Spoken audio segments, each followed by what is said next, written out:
Well, hello, welcome back. It's Rachel, the Rentalpreneur, and today we're going to check out a wholesale property and see if it would be a good fit for a short-term rental.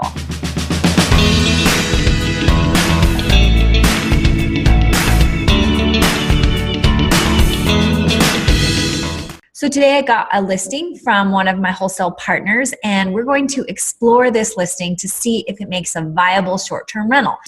So I pre-screen these listings, go in, see if I think it would make a good fit for Airbnb. Now this current listing, I already see a few problems within the pictures, but I want to check out the location of it and see if it fits. So let's go check it out. I'll walk you through my process and show you how it's done.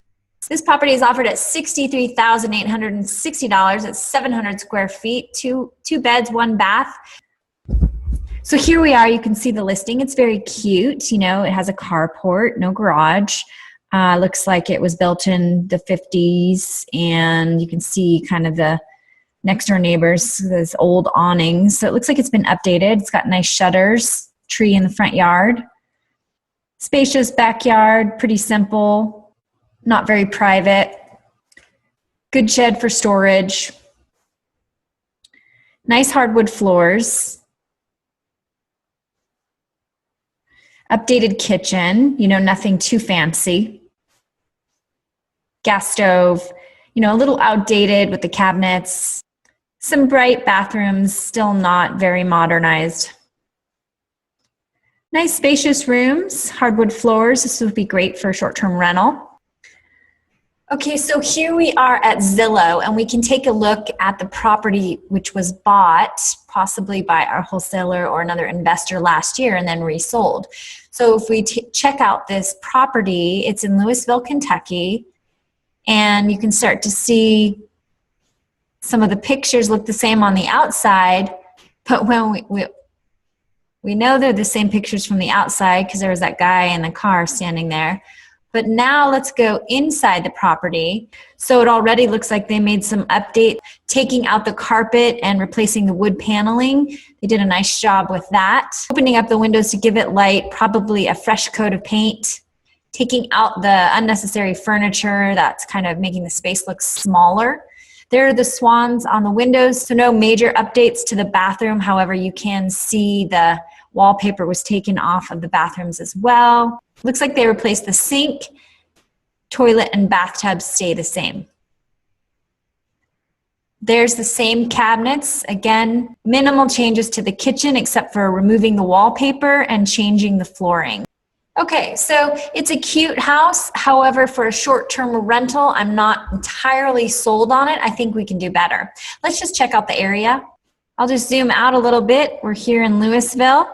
I'm just gonna bring it in now so you can start to see the different areas. Here's Louisville International Airport, which makes this pretty valuable because people with layovers and short visits may want some place that's close to the airport. So I will say that house has that going for it.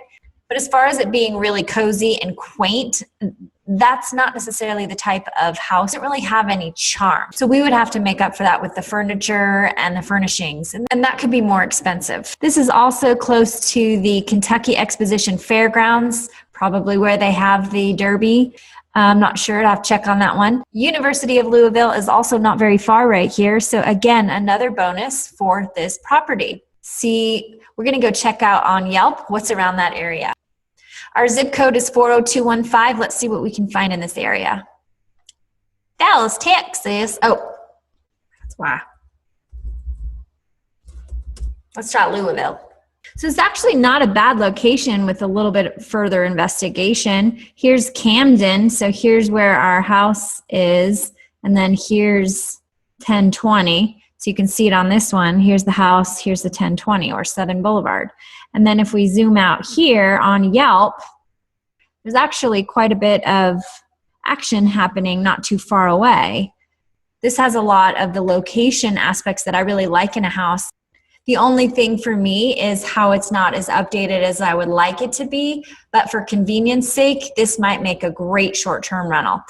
Now, Zillow estimates that this house will be rented for about $750 a month.